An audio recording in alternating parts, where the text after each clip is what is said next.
What do you believe right now that's making you feel this way? And when you analyse it, you realise how irrational you can be at times. Every single one of our major customers and minor customers all shut their doors overnight. It's not sales per se, but the outcome of it is because people get to know you, they get to see you. But, what's the culture like at the business? What do we stand for, the values? I've got to tick that box on my personal development programme I don't really want to be here. Scaling up a business isn't easy. If it were, we wouldn't have less than 4% of businesses scaling beyond 10 employees or around £1 million turnover level, and less than 1% beyond 50 employees. But the contribution that we make as owner-managers to our economies is immense and should never be underestimated, yet it can be a tough gig for all of us at times, and only other business owners truly understand the challenges that we face. And through ScaleUp Radio, we aim to help make things a little easier. We interview guests who have been where you are now and may have faced some of the challenges that you are facing. And they offer their thoughts and advice on what has worked for them, as well as what didn't. And we've also combined many of the lessons from these interviews and also through working with hundreds of owner managers over the last 10 years or so into a practical scale-up handbook that we've called the Entrepreneurial Scale-Up System, or ESUS. And it's for owner managers like you and me as we navigate our own scale-up journey. And you can order a copy through your favourite online book retailer or by going to all the W's, esusgroup.co.uk, www.esusgroup.co.uk.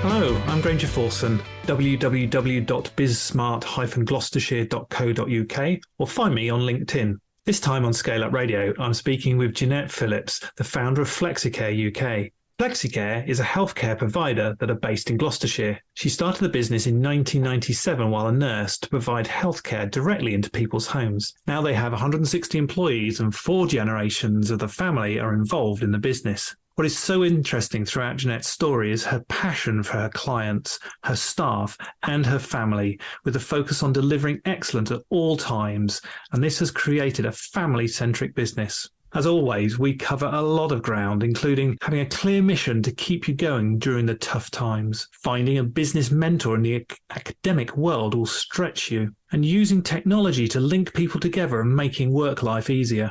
What is so illuminating about this conversation with Jeanette is how her constant drive to find better ways of doing things is also driving the business plan for the coming generations as well. Look out for the next 5-year plan conversation later on. I know you will get a lot from this episode. I sure did. So let's go over and listen to Jeanette. So hello, Jeanette Philips, Flexicare UK, and welcome to ScaleUp Radio. Would you like to introduce yourself and your business? Hello, my name is Jeanette Philips. I'm the founder and CEO of Flexicare UK. We are a community care company, particularly focusing on health and well-being and enablement of our clients, as well as providing all types of care and support, people at the end of their lives, people who have physical disabilities, the elderly. But pretty much we're geared towards keeping people healthy for as long as possible and keeping them in their own homes. That's the direction of our travel. So give us a description in terms of how long have you going? How big of a business are you? Okay, well, the business was founded in 1997. However, it was planned for 3 years. So I guess we could be somewhere between 26 and 29 years old. The world was a very different place when I founded the company. Well, there was barely any internet. I think it was just around the time of the internet. And my previous background has been in healthcare. I was a registered nurse, specialised in orthopaedics and elderly care. And I wanted to bring that passion to caring for people in the community and giving them an all-round sort of type of care that I'd been fortunate enough to be trained in. So that's how the company started. Started very, very slowly, and we built it over the years. I think there's somewhere around 16,000 people have been cared for over and supported over a 26-year period. So we have expanded, but we've expanded in a slow way within Gloucestershire. And how many, so in terms of your services, in terms of number of people, how many people do you employ, or what's your business model? We have 160 people employed. We have, it's a family business. At the essence of the company is the family, myself as the founder, my two daughters, Anna and Jenna, who are actually ops and finance and are on the board, along with my son-in-law, Kevin. And our registered manager, Sarah. So it's a small family business. However, in the early days of the company, my father, who is currently 93 this year, helped us a lot with his business experience. So we now have my father who helped myself, my daughters, and now my granddaughter, who is looking for a career as a surgeon, is actually works in the family company. So technically we have 4 generations, although 3 are directly involved. Wow, 4 generations involved in terms of the business and 3 directly involved. Wow, that's amazing in terms of growth. And 160 people employed. I mean, that's a nice large company in terms of the UK employment. So well done on that in terms of doing things. So take us through a little bit more in terms of you talk about supporting people in their homes and bringing various different care services. So what type? Give us a bit more detail and understanding of the care services that you do. Well, when we started the company, caring people in their own homes was relatively new. There's been lots of developments over the last 25 years. But the detail is we provide qualified carers. They now have some national standards called the Care Certificate, which enables them to have a good overall knowledge of health and social care, integrated health and social care. So when they go to people, they have a good understanding of the needs of the client. We have automated digital care plans, which they can get briefed with their clients. And basically, it's market-led, Granger. So what they do is they do what the people want, which is slightly different to the model where you get assessed by the counsellor as to what you need. What we're trying to do is make it a little bit tailor-made, personalised care, and give people the type of service in their own homes that they actually require. Because one thing that I've learned is everybody is totally different. And what we're doing is managing people's expectations, really. Yeah, so anything from personal care to domestic care to companionship. We've taken people on holidays. We've even provided admin support once we got asked to go. And this is not the normal work, but I'm just giving you extremes of what we have been doing. Our first customer was actually a dog when the business opened, because a lady phoned up and said she'd like her dog walked 3 times a day, and while you're doing that, could you make mum a cup of tea? And it really made me think that long ago that you have to be open-minded when you're delivering service to people, because effectively you're managing their expectations. And is that approach, you've developed that approach because you've been in the marketplace for so long. Is that approach normal these days, or is that still something that is unique in the care market? I think it's well, I've developed it over many years, and the last 18 months we have become outstanding with the Care Quality Commission. And I think they recognise the fact that we are striving to be the best version of ourselves that we can. So whilst it was relatively new that long ago, I think more and more companies are coming over towards health and well-being, keeping people productive and generally aspiring to be outstanding. So so Granger, it is becoming more normal, but I wouldn't say it was common practice. And you talked about the Care Quality Commission giving you an outstanding certification in terms of that. So that's pretty exciting in terms of that. When did you achieve that, and what sort of things do you have to do to get that? That was in December 2021 and January 2022. I was actually on holiday and I got informed that the Gloucester hub had become outstanding in 4 areas out of 5, which is pretty much outstanding across the board. And the Stroud hub, hot on the tails of Gloucester, the Stroud hub in January 22 became outstanding as well, because basically the model is hub and hublets. So we have a hub, which is a major central point, and the hublets are the neighbouring villages. So in Gloucester, you'd have Gloucester as the hub, you'd have the hublets, Hocklecote, Churchdown, Tuffley, Quedgeley would be the hublet. And this model, we dreamed up this model 10 years ago, and it's now becoming mainstream. The beauty of the hub and hublets is that one can run them from anywhere with all the cloud-based systems.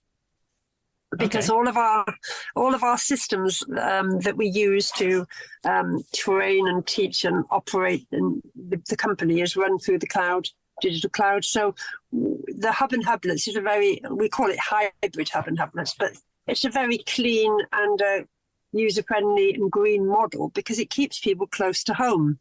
So not only are we giving people what they want, we're keeping people closer to home. And we're hoping to help the NHS when the virtual wards are already being rolled out. We're hoping to buddy up with the NHS and be the provider who can put the troops behind keeping everybody at home for longer, basically. So just to explore a bit more this concept of a hub and a hublet, how does that sort of work, and how does that then give the benefit to both the provider and also the person doing the providing healthcare? Okay. Well, what we've come up with is that a hub has a 10-mile radius. We're about to open another hub in Newington, Ledbury, so we'll be embarking upon expansion into Herefordshire.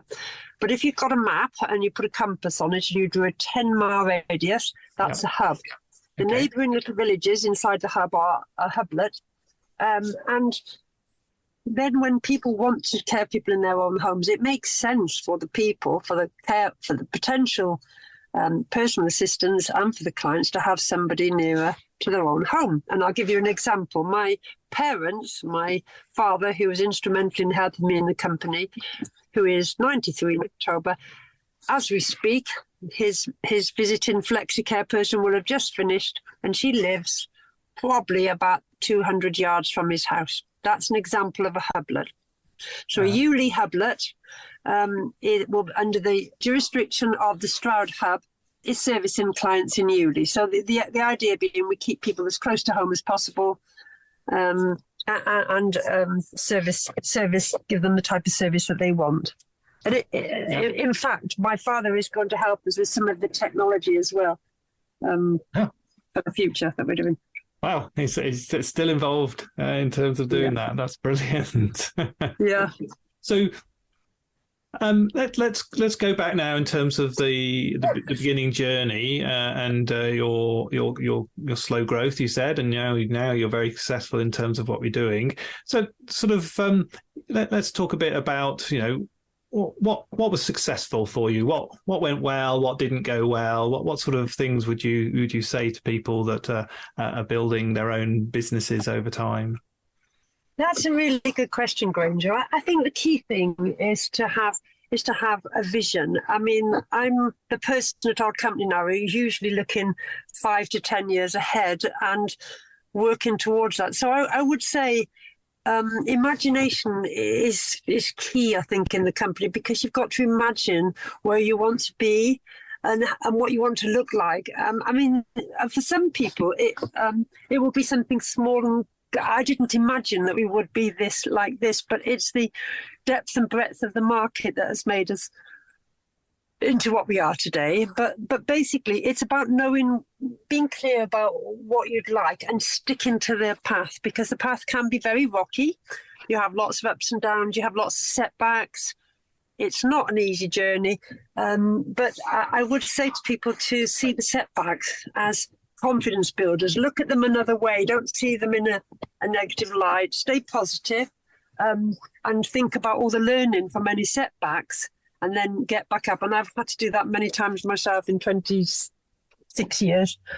Sometimes you feel like giving up. You think, I can't do this anymore. But you just get up the next day, carry on. So I was inspired by Peter Jones of the Dragon when he said, you've got to keep on keeping on. In the early days of the company, I used to say myself every single morning, used to say that to myself, you have to keep on keeping on. And it literally is true. It is true. And sometimes you can have, with the internet and the social media and the speed of things now, you can have success overnight. Yeah. Looking back, I prefer that we've built our company slowly, organically, because it's given us time to think, time to reflect. I think sometimes with speed of life nowadays, you don't have time to reflect on what went well and what didn't. And that can be quite tricky, because if there's no reflection time, you can't adjust things the other day. So every night before I go to sleep, I try and reflect on the day, how it went, what went well, what could have gone better. And I did that very, very early on in my 20s when I was nursing. They taught us the importance of reflection, and I carried it to this day. Well, that's a very, very useful tool in terms of that level of reflection and thinking. Something that I do myself, probably not every single day. So that's something I need to think a little higher level. I've trained my brain to think every single day about what went well in order to stay focused on the positives, because I think you do, because of the setbacks you do get in business, it's quite easy to become immersed in the setbacks. And by looking at what went well, I try and bring that to the forefront of my mind and think, that went well. I could do more of that tomorrow. And that way, it's a win-win, because not only are you staying focused, you're focusing on the positives. Yes. Yeah, very much so. So give us a few ideas. What are some of the key sort of strategic decisions you've made that have been really successful for you, do you think? The formation of the hub and hublets was, I was working with some really eminent professors and some really fantastic people who've helped me on the way. I can't claim this to be my journey, because I've had so much fantastic help, and I've been supported and mentored. But I think the hub and hublets was one of the brilliant things we did. Getting all our education cloud-based, which was a partnership with an Australian company called Altura, was one of the other really great strategic decisions, because it gave everybody access to knowledge, research-based knowledge, which they need to do their job. To be the best version of themselves, they will need this knowledge. So that was another key strategic decision. The other brilliant strategic decision was when I was 52, I decided I was going to embark upon going to university at 52, and that was pretty scary.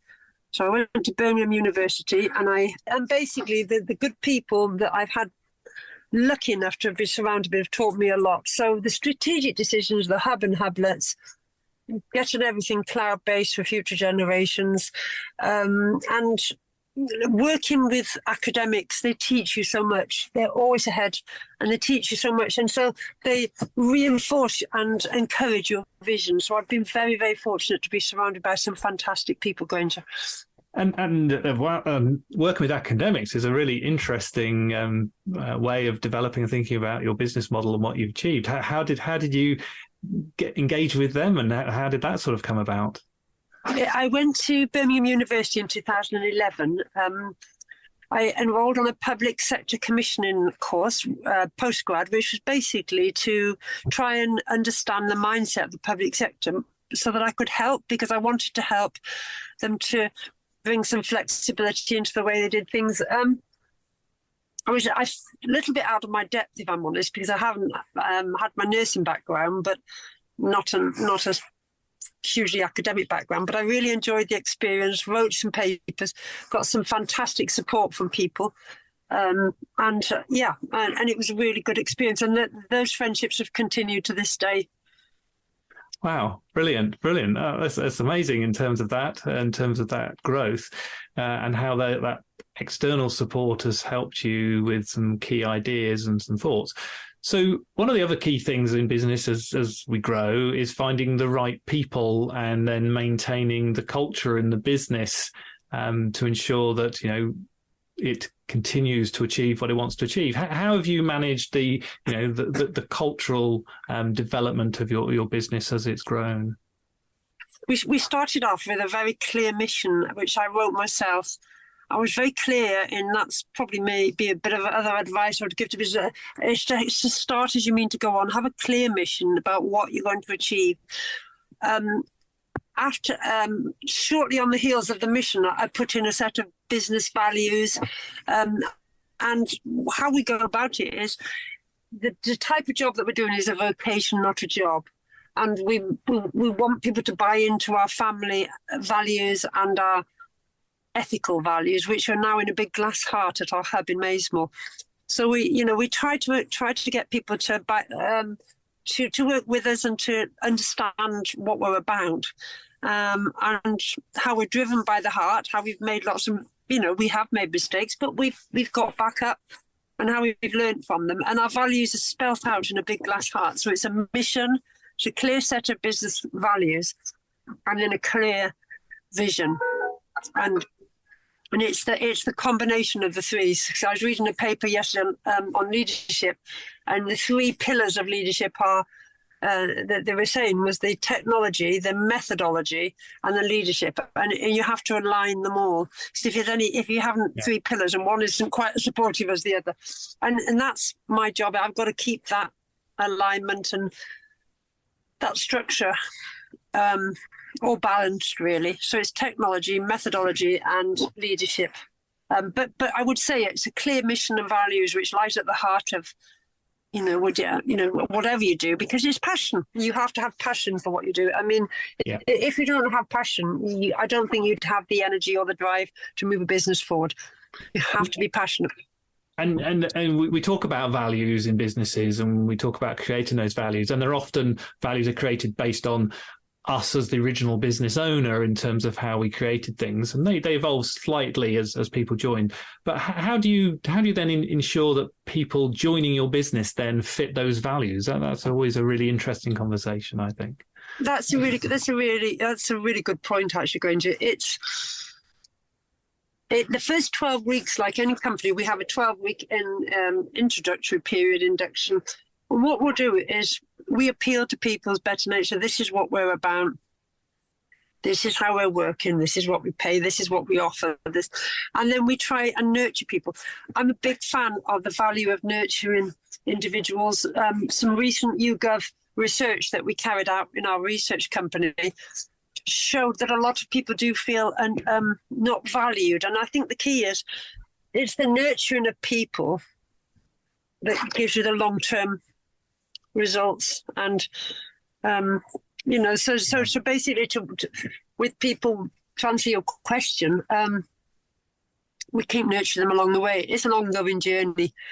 We have a department called Building on Positives, and a lady within the company, and we always try and look for positive things. We have Employee of the Month schemes. We take them on beautiful parties at Christmas, and we try and really value their input. Every month, 2 people from each hub get recognised for their hard work, and it just goes on and on. So we try to focus on the value in the people that we've got, so we won't grow at the expense of the values, if that makes sense. Yes, yeah, no, that's wonderful to hear. In especially in the size of the business you are, and the passion that you have to keep the values alive, and the energy that you're putting in to make that happen is so vital, and it's lovely to hear. Thank you, Jeanette. Thank you. Brought out something beautiful there in terms of doing that. So you're building a business, you built it for 20, 26, 29 years, depending on how you define it. Yeah. How have you stopped, and must have been times you've got overwhelmed, okay? How do you manage overwhelm and making sure that it doesn't affect you? Oh, that's a really good question. I am a divergent thinker, and my mentor said, I've never met anyone like you before in my life, and it frightened me. And I said, well, what do you mean? He said, no, a good way. But I am a divergent thinker, and I find for me personally, every 2 weeks to go to psychotherapy is really, really good, because psychotherapy is, in my way of thinking, is physio for the brain. It helps keep me focused, and it helps me channel my energy and passion into productivity. Left unbridled, I don't know what I would be like at this age, because I am 64 next birthday, and I am very passionate, and still am, about the company and the development, because I feel now we do have a model which is scalable, which, all right, it's taken time, but I've enjoyed it. And the main thing I've had the passion has been there every step of the way, even in the bad times. So you get bad times, you get good times, but you have to keep going. That's the main thing. And I feel that the model is scalable. Only on Monday I was on a Zoom about the future of social care, and we were talking about robotics and artificial intelligence coming in into the company, into companies, and I've offered to help. I said, if you want to test beds, please feel free. Our company more than happy to help. We've got very open communications and culture. My father is on the design team. He's dealt with advanced technology, so he'd be happy to help. So we're open-minded. Our vision is one of constant improvement and open-mindedness, and trying to look to the future. Pretty much that's it. So in your marketplace today, so you're in sort of Gloucestershire mainly in terms of that sort of structure, and you're talking about scaling up. How do you find then how do people come to you? Yeah, how do they join you in terms of needing care, etc.? So how do you find your customers? A lot of it's word of mouth in the private market. In terms of the public sector, with commission and brokerage for older people and continuing healthcare, it's about relationships. We've built in Gloucestershire good and sound working relationships with our colleagues. I think they know that we want the best. We want the best for everybody, and it's all about building sound relationships. And the private market tends to sort of just come in. I mean, our sort of product sells, our service sells itself. So we don't go out actually knocking on doors or marketing. We'd never had to do that, funny enough. We have occasionally tried it, but it doesn't seem to, it basically just, the company just seems to run perfectly well without that kind of direct marketing. Wow, fascinating. Yeah, that's a real. So it's mainly sort of grown on referrals, effectively, in terms of and then the relationship with the NHS. That's what I would say to anybody starting a company. If you're good and passionate about what you do, you don't have to worry about competitors. You don't have to worry about marketing. Just be yourself, because everybody else is taken. That's what I say to my granddaughter. But if you are authentic and you've got a good product or service, you don't necessarily need to market. I must say that you just have to give the people that you've got the best service. It's about building on positives and the law of attraction. Be as best you can about what you do, and then it just happens. It might have taken a long time in our case, but it's a different kind of market. And nowadays, with the digital world, you can do things very quickly, very well. So what do you love most about your business? I love my family. They're at the heart of the company. I love the opportunities that I've been the clients. I only this morning went out to visit a client. They're always very close to my heart in terms of every single client. Most of them I know. There's a lot of new clients that I don't, because the company's grown considerably. But I will always be there for the clients, and my colleagues and my team at the head hub, I call it, and also every care in the community. So I'm passionate about every aspect of the company, actually. And the opportunities I've had to meet some fantastic people who've helped so much along the way, and in research and academia, and some fantastic gentlemen who know who they are. who have helped me. I will be eternally grateful, because not only have you helped me, you've helped the greater good. So that's what I'd like to say. So it's the opportunities that the company have given me personally, but my heart lies with the people. Yeah. So in the marketplace, in industry today, into healthcare industry, what drives you crazy? You know, if I was to give you a magic wand, what would you change with the magic wand? I think it's the thinking that needs to change as opposed to the doing. One of the I think the doing is perfectly okay. Everything's fantastic, but the commissioning needs imagination, and we can do things so differently if we weren't constrained. For instance, in the hub and hublet model, we could have volunteers working alongside PAs, virtual wards from the NHS. We could all be working together in connected communities, because this is all so possible. This is all possible. It's within our reach.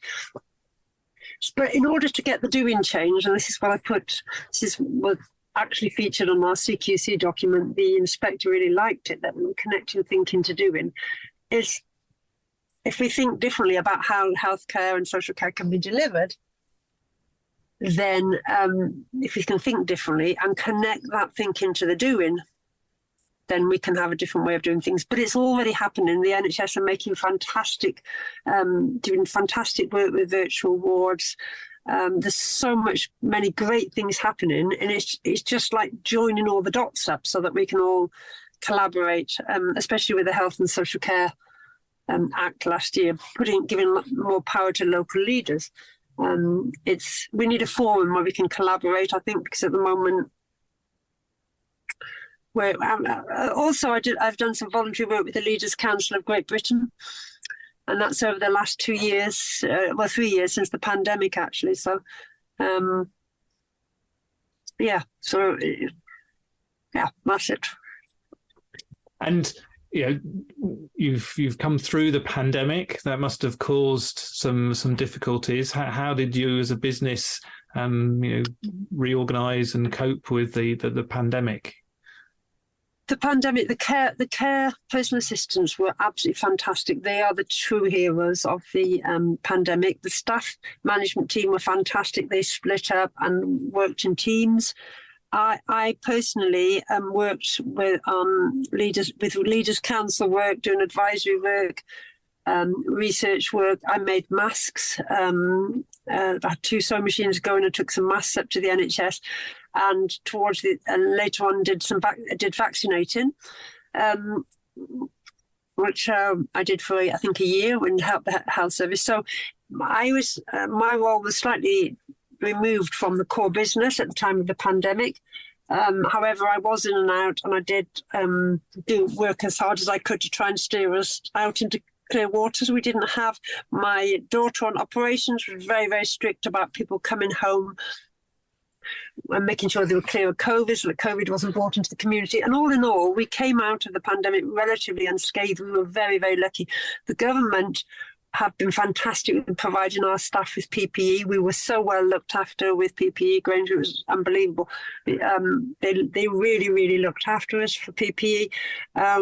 Masks, I made some out of Henry Hoover bags and Velcros, and because apparently I'd read a study in Cambridge where the HEPA filter of a Henry Hoover bag can filter out COVID. So I made some masks with Henry Hoover bags and Velcros, and we took them up to the front line of the NHS, and it was a massive collaborative effort by all of the country, I think, and everybody has done whatever they can, and it's just fantastic to be able to now come out the other end. And we're now focusing on health and well-being, and we will be beta testing a health and well-being app so that future generations can try, and we can pick the pieces up and try and stay active, connect, keep learning, take notice and give. So they're the 5 components of public health now. Wow. And an observation, I would say, you weren't lucky coming out of COVID in terms of doing it. I would actually say it was your leadership and the way that you helped your business survive because of your energy and passion that comes across completely in terms of doing that. you helped your business achieve what it did during the pandemic. So, I don't, luck is, but also, you already talked about just keep going, and to achieve. So, really it is keeping going, and it's drawing on wisdom. I mean, wisdom is a word not very often used, Granger, but when you get to I should be 64 next birthday, and I remember clearly seeing the tail end of TB when I started my nursing. So the things that they taught us decades ago still stand now. And it's about drawing on wisdom and experience and putting that into real time. And that's what I did during the pandemic. I drew on every bit of knowledge, things that I'd read, things that I'd experienced, things that I'd trained. I put them all into a big pot in my head and thought, draw down from that and make it fast. And that's what I did, really. So I did a lot of reading, a lot of researching, a lot of looking at the trends. And I wrote a paper for the Leaders' Council, how we had to build on positives, and just generally tried to help in any way I could, really, especially the core business, because they did doing a magnificent job. The staff were fantastic. And business is so much about people and how you aid people to be more successful than they are for themselves, and see how they grow and develop in terms of doing that. And I think wisdom of that level of knowledge only comes from over time with your own life journeys, and you get to see that, So it's definitely a very powerful thing to think about wisdom, but also the development of people and your staff, So that's a very powerful thing that can see in terms of that. So let's just imagine we meet again in 5 years' time. Okay, and we're talking about what's happened in the last 5 years. So what's going to be successful for you as a business and you personally over the next 5 years that's just past us? I will probably stay on a couple of years. So I'll probably be 5 years' time, just be retiring. What I'd like to see is a model that is scalable, that has been used as a laboratory for beta testing apps and artificial intelligence, that has learned from the experience, because that's part of our values, that can help future generations to have meaningful work in a real-time environment, for the hybridity of the company to continue, so that we can have the treasury targets of greener can be fulfilled, and in general, a whole generation of future leaders where they can learn from the past, but also make sure that the future is different. And hopefully, I'd like to see the vast majority of people in the comfort of their own homes, which is what the mission was when we started, and having the services come to them, because there's different ways of doing things, and if we use our imagination, our creativity, we can come up with different ways of doing things. Wow, Jeanette, thank you. What a fantastic conversation. Going from a healthcare nurse and setting up a business over the last 26, 29 years in terms of doing that. A large business now, 160 people, the family orientation, the family running the board in terms of what you've done, the real focus on the development of your people and the understanding of values and how you link people together, and your true passion of learning and making the care sector so much more successful for the people to remain in their homes, and how you've built and thought about using technology to do all of that as well. You're coming through the pandemic and etc. And the way you've just described what you want to achieve over the next 5 years, the passion, the energy really comes out. It's been a fantastic conversation, and thank you so much for that. Thank you for inviting me. Thank you so much. I meant to say that at the beginning. I'm very grateful to be invited. It's a pleasure. We always finish with a quick fire round. Okay, just a few questions. We always finish off with the same set of questions with everybody. So here we go. If you could go back to the younger you, what advice would you give yourself? I would say not to be hard on yourself, that setbacks happen to everyone, and you just got to roll with the punches, although probably not a very good title. You've probably got to just keep going. Yeah, that's it. Brilliant. Thank you. Which books would you recommend? I like feel the fear and do it anyway. I like The Power of Now is my favourite. The Power of Now had a massive influence on me because it made me realise that manifestation is in your hands. You can create your own reality by your thinking. So The Power of Now, I'm very interested in the expectation effect about what people imagine they can become. That's really fascinating now. They've done quite a bit of research around the expectation effect, which is people giving people a purpose. And I think for our generation of older people, we will be in a new world that hopefully I've got a little way towards trying to make a bit better, where we can all enjoy health and well-being and keeping active and having a purpose and keeping working if you want to, using technology. Yeah. Brilliant. Do you listen to any podcasts? If you do, what do you recommend? I've done a podcast for the Leaders Council. This is only my second or third podcast. I did a couple for the Leaders Council in the beginning of the pandemic.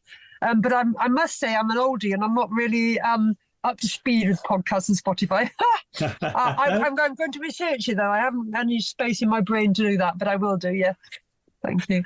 And we all have mobile phones with apps on them these days. Are there any key apps that you use on your mobile phone? Well, I use our company app, which is Access, which shows all the care plans if we need to. I use Fitbit apps and keeping an eye on that kind of thing. And I'm very excited about our new health and wellbeing app that we're beta testing at the end of March. And in other general, the BNF, where you can see the drug medication, that's available on an app now. I love this world we're in where you can do all your banking and everything online and with your apps. It's brilliant. It's such an easy, fantastic world, and I'm glad I'm alive. And now my favourite question. Who's had the most influence on you as a business leader? I'd have to say two people, which is Ian Briggs from the University of Birmingham and Professor Tony Gay, who has helped me a lot as well with everything. These two gentlemen, they know who they are. They really helped me personally to understand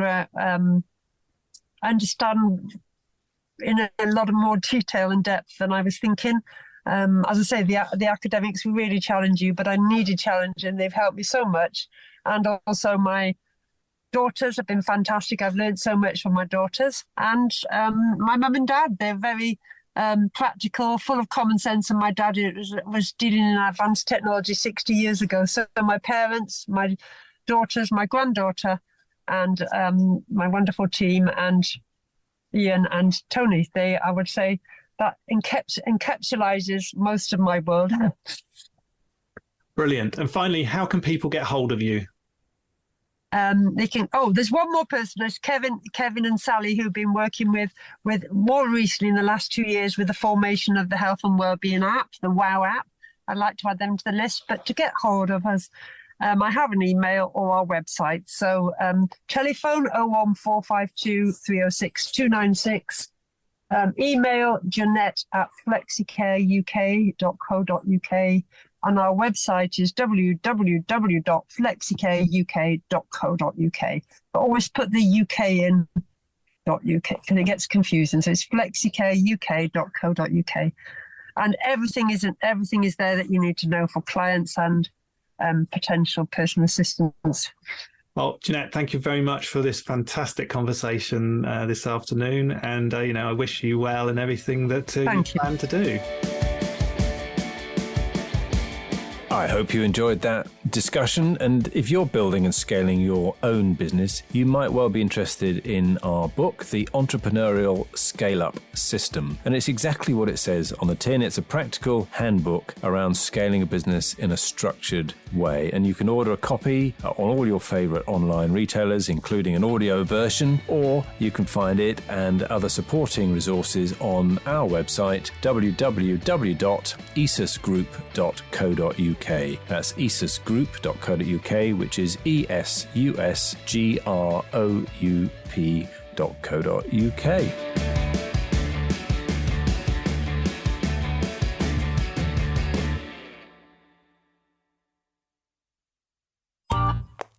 This has been a Monkey Pants Productions podcast.